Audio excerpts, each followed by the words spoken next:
अस्सलाम वालेकुम।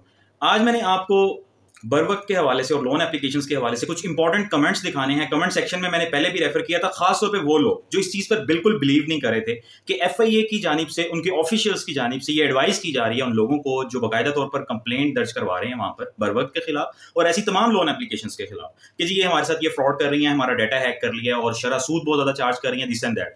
तो एफआईए के जो ऑफिशियल्स हैं वो खुद ये चीज कह रहे हैं कि आपको इन्हें किसी किस्म की कोई रीपेमेंट करने की जरूरत नहीं है। कुछ पैसा, कोई प्रिंसिपल अमाउंट, कुछ इंटरेस्ट, किसी भी किस्म की कोई पेमेंट आपको इन्हें करने की जरूरत नहीं है। बल्कि इस हवाले से मैंने पिछली जो वीडियोस अपलोड की हैं उसमें सबसे ज्यादा ताकीद मेरी जानिब से की जाती रही है कि आप एफआईए को जितना जल्दी से जल्दी रिपोर्ट कर सकते हैं इस इशू को, चाहे ऑनलाइन कंप्लेंट करवाएं, चाहे तहरीरी शिकायत अपनी दर्ज करवाएं, उनके ऑफिस को विजिट करें। और मैंने देखा कि बहुत ही ज्यादा डिस्करेजिंग कमेंट्स भी मुझे नजर आए वहां पर।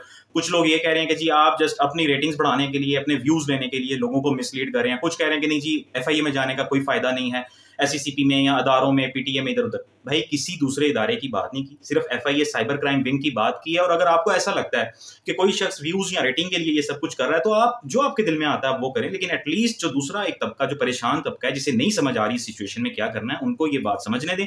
मैं आपको वो कमेंट्स भी दिखाऊंगा जिसमें लोगों ने खुद एफआईए में कंप्लेंट दर्ज करवाई और फिर उसके बाद उनको रिस्पॉन्स क्या मिलता है। सबसे पहली चीज उन्होंने ये की कि आपने कोई पैसा इन्हें वापस नहीं करना। अगर आपको कॉल्स आती हैं आप नंबर ब्लॉक कर दें। अगर आपको बारहा कॉल्स आती हैं आप उन नंबर्स को हमारे पास रिपोर्ट करें। हम उनका डाटा जो है उसको कोशिश करेंगे रिट्रीव करने की, उस शख्स को आइडेंटिफाई करने की और फिर उन तक पहुंचने की। अगर कोई आपको डराता धमकाता है, ये चीज एफआईए के जो अफसरान हैं, अहलकारान हैं, वो आम लोगों को कह रहे हैं कि अगर आपको कोई डराता धमकाता है तो आप उन्हें बताएं कि हमने इस इशू को रिपोर्ट किया है एफआईए में और हमें एफआईए की जानिब से ये हिदायत हैं कि आपने किसी किस्म की कोई रीपेमेंट नहीं करनी, ₹1 भी वापस नहीं करना। कोई डिस्काउंट ऑफर्स दे रहा है कि जी 2-4 घंटे क्या डिस्काउंट है, आप 10,000 देंगे तो सारा लोन माफ हो जाएगा, किसी को कुछ आपने वापस नहीं करना। इस हवाले से अगर कोई इबाहम अभी भी पाया जाता है तो आपका काम बनता है कि आपको, अगर इसी तरह से हरासा किया जा रहा है और आपके नंबर का मिस यूज किया जा रहा है और आपको मतलब मुख्तलिफ नंबर से कॉल की जा रही है, आपके कॉन्टैक्ट्स वगैरह हैक कर लिए हैं, पर्सनल डाटा हैक कर लिया, तो ये सीधा सीधा बड़ा सिंपल सा केस है, बहुत हॉट इशू है इस टाइम। इसको फौरन एफआईए में रिपोर्ट करें। जो कोरिस्पोंडेंस होगी वो आपके लिए भी बहुत सूदमंद साबित होगी। जब आप खुद सुन लेंगे ये सारी बातें अपने मुंह से किसी जिम्मेदार जो अपना ऑफिशियल होगा उससे, तो फिर आप ऑफ कोर्स बिल्कुल ईजी हो जाएंगे।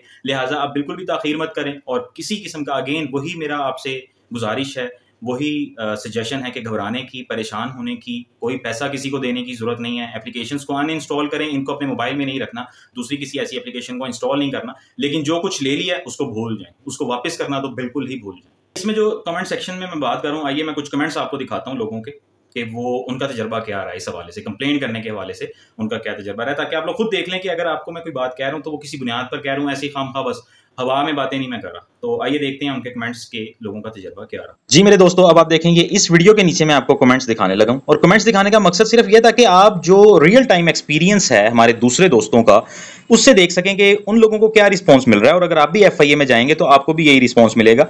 ये देखें, यहाँ पे ये राव जाफर साहब हैं जो ये कह रहे हैं, ये वाला कमेंट आप देख सकते हैं कि एफआईए साइबर क्राइम वाले बहुत साथ दे रहे हैं, बहुत हौसला देते हैं एफआईए वाले। ठीक है, चलें जी, हौसला भी हो गया।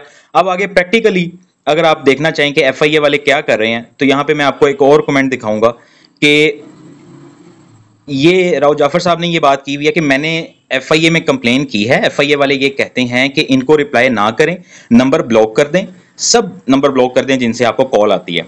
ये तो हो गई एक बात। उसके बाद आप ये दूसरा कमेंट जो मैं आपको यहां पे दिखाना चाह रहा हूं, ये देखें, ये राशिद शेख साहब हैं जिन्होंने बताया कि मैंने अपनी कंप्लेन करवाने के लिए मैं ऑफिस में गया था एफआईए के।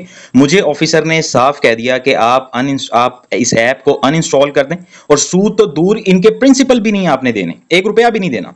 थ्रेट करें तो कहना एफआईए में कंप्लेन कर दी है, जाओ, ₹1 भी नहीं दे रहा मैं। वो आपको एक धमकी दे, आप उसे 10 धमकियां और गालियां दो, बोलो कि आकर ले लो घर पे अगर हिम्मत है तो। ये सारे लफ्ज एफआईए के ऑफिसर के थे। तो ये चीजें आपको बताने का मकसद, इसी तरह दूसरी वीडियोस भी अगर आप इस चैनल पे देखेंगे, ये सारी वीडियोस में आपको मैंने यही कुछ बताया हुआ है। तो अगर आप इनके भी कमेंट्स देखेंगे तो आपको यही नजर आएगा कि एफआईए ऑफिशियल्स और साइबर क्राइम विंग बहुत ज्यादा इस वक्त खास तौर पे इस इशू के इतना ज्यादा हॉट टॉपिक, हॉट इशू बन जाने के बाद इस सिलसिले में काम कर रहे हैं। आप अगर अभी तक अपनी कंप्लेन एफआईए में दर्ज करवाने नहीं गए तो आप खुद अपनी मुसीबत में और परेशानी में और टेंशन में इजाफा कर रहे हैं। आप अपनी कंप्लेन दर्ज करवाएं और उसके बाद आराम से अपना नंबर बंद कर दें या ब्लॉक कर दें। जिस नंबर से भी कॉल आ रही है, कॉल रिसीव करने की जरूरत नहीं है और कोई भी बहस में पढ़ने की जरूरत ही नहीं है। बस कंप्लेन दर्ज करवाएं और साइड पर हो जाए, क्योंकि ये इन लोगों ने खुद एक गैर कानूनी काम किया था, ये आपके खिलाफ कोई कानूनी कार्रवाई नहीं कर सकते।